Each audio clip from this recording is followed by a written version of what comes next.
strict when I walk straight through, no chase. Water flow down from the top to my lace. Take a bitch straight down to the goddamn place. Bitch say I leave, hey bitch don't call. Fuck what you say, shit never go fall. Check quick that I show with the walk to the stall. Never going back to the place in the fall. Grip walk fast, no snakes in the grass. Swift when I flow, no shit from the past. Talking about the trees and the G's, yes please. Young wild niggas see me in the middle of the seas. Tiptoe to the top of the block. Swoop by fast, mark one drop.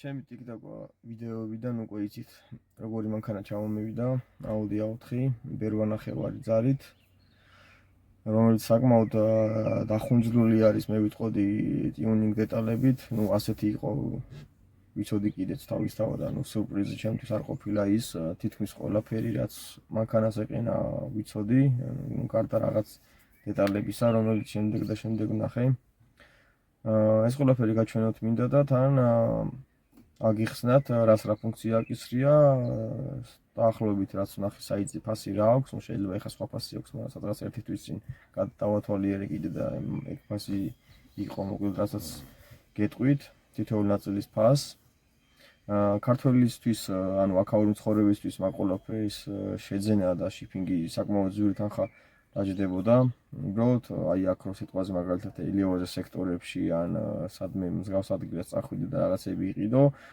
მასე არის ამერიკელისთვისაც ადგილობრივ ბაზარზე რო რამე ეგეთ ძვირადღირებულ დეტალებს ყიდულობს მაგალითად აი ტოპ სპიჩი რომ მიხვიდე და უცებ რაღაც იყიდო ხო ხდები ანუ ასეთი ვარიანტია და ესეთი ხარისხიანი ესეთი ანუ ფუნქციონალური რაც ყველაც უყენია მანქანას ყველაფერს თავისი ინდივიდუალური ფუნქცია აქვს რომელთა ერთობლიობა საერთო ჯამის საკმაოდ დიდ შედეგს დებს მოგიხსენებათ ავტომობილის აქვს 320 ცხენის ძალა და 420 ნიუტონი 4-20 წამყვანიანი ავტომობილისთვის რომ გითხრათ რომ სასწაული ცხენის ძალა თქო მასი არ არის ავტომობილიც სადღაც 1650-დან 1700 კილომდე არის თან Audi არის და დანაკარგი საკმაოდ აქვს თუმცა საკმაოდ თავისუფლად დადის და ერევა თავის წონას მინდა გითხრათ ძალიან მშვენივრად რა ოდნავ გაზზე ფეხის მიჭირა საკმარისი არის რომ ავტომობილი უკვე საკმაოდ იწყებს აჩქარებას რა ნელი ავტომობილი ნახდათ არ არის ესე რომ ვთქვათ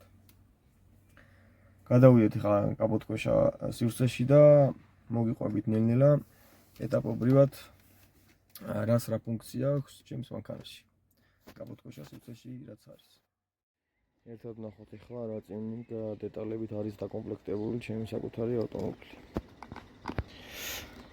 ეს დავიწყოთ ეს არის კულერი ქარხნად მოყვება ბევრად ვიწრო და დაბალი ეს კონდიციონერის რადიატორია ხოლო ეს ვერცხლისფერი რო არის ეს წყლის რადიატორია და ხედავთ განსხვავებას რომ ხელათი დიდი არის ტურბოს კულერი ამ ხელა კულერი უზრუნველყოფს პირდაპირ ვთქვათ ძრავისში ცივი ჰაერის შესვლას რაც დიდი არის რაც ფართია მეტი აქვს თვითონ კულერის მოცულობით ფართი უფრო მეტად გრილდება ცივი ჰაერი ხოლო მოგიხსენებათ რომ ტურბინიანი ავტომობილისთვის ცივ ჰაერს და ჰაერის ტემპერატურას რამხელა მნიშვნელობა აქვს აი შიგნით შევიხედოთ ხელა არის და საიდან იწყება კულერი ეს კულერი არის Wagner ტიუნინგის რომელიც საიტზე ღირს სადღაც $800 თავის კულერის შლანგებთან ერთად ნუ შლანგები აქ დანარჩენს ახლა ერთი შემომავალია კულერის შემომავალი ჰაერისთვის არის მეორე გამოვალი ჰაერისთვის ანუ შემოდის შედარებით თბილი ჰაერი გრილდება და ის გაგრილებული ჰაერი უკვე შედის ძრავში შემდეგი არის კარბონის ინტეიკი ის მასალა არის თლიანად კარბონის აქედან იღებს ძრავი ჰაერს და იქ შიგნით შემდგომ არის აი ხედავთ ჰაერის ფილტრი არის მუონი წინაღობის ღია ჰაერის ფილტრი არის რომელსაც საკმაოდ კარგი ხმა და მიმზიდველი ხმა არის ჩემს სხვა ვიდეოებში გექნებათ ნანახი როგორი ხმა შემოდის სალონში ესეც ECS ტიუნინგიდან არის Loop Technic საკმაოდ ხარისხიანი დეტალი არის და ამის ფასი ეს earbox-ი რაც არის მოკლედ ჰაერის შემკრები რაც არის სადღაც $350 არის საიტზე ეს სილიკონის ინლეტ მილით რომელიც ტურბინასთან ჩადის და საერთო ჯამში თავის საქმეს აკეთებს მოკლედ რა. პლასმასი მეტად ცხელდება, რაც უზრუნველყოფს.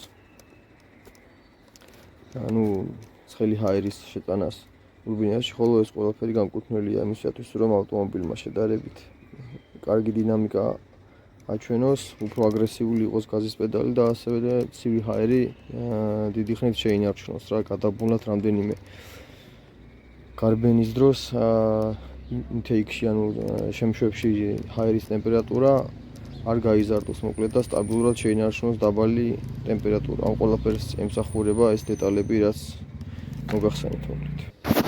ასევე საყურადღებო არის ECS ტიუნინგის ეს oil catch, ანუ ზეთის დამჭერი აუზი, რომელიც ძალიან კარგ ფუნქციას ასრულებს ტურბინიან ავტომობილში.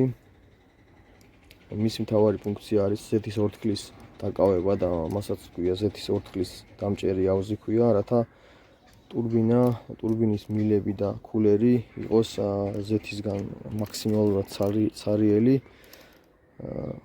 და ყოველ რაღაც გარკვეულ კილომეტრზე ზუსტად არ მახსოვს და არც ვიცი რამდენ კილომეტრზე მჭირდება ამ აუზის მოხსნა და ზეთისგან დაცლა. ეს აი სადღაც ალბათ 200 გრამიანი, 300 გრამიანი აუზი არის და წარმოვიდგინეთ ეს სისტემაში რო იქნება სულ რა.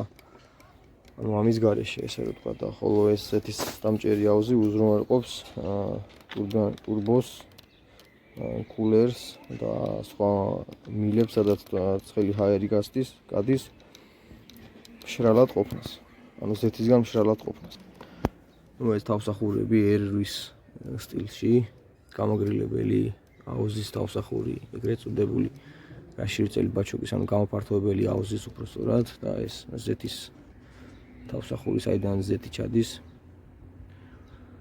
ვერცხლისფრად არის R8-საც ესეთი აქვს ეს წითელი ბაბინები, რომელიც შედარებით მაღალ ტემპერატურაზე მუშაობს და იცავს აალების ანთელს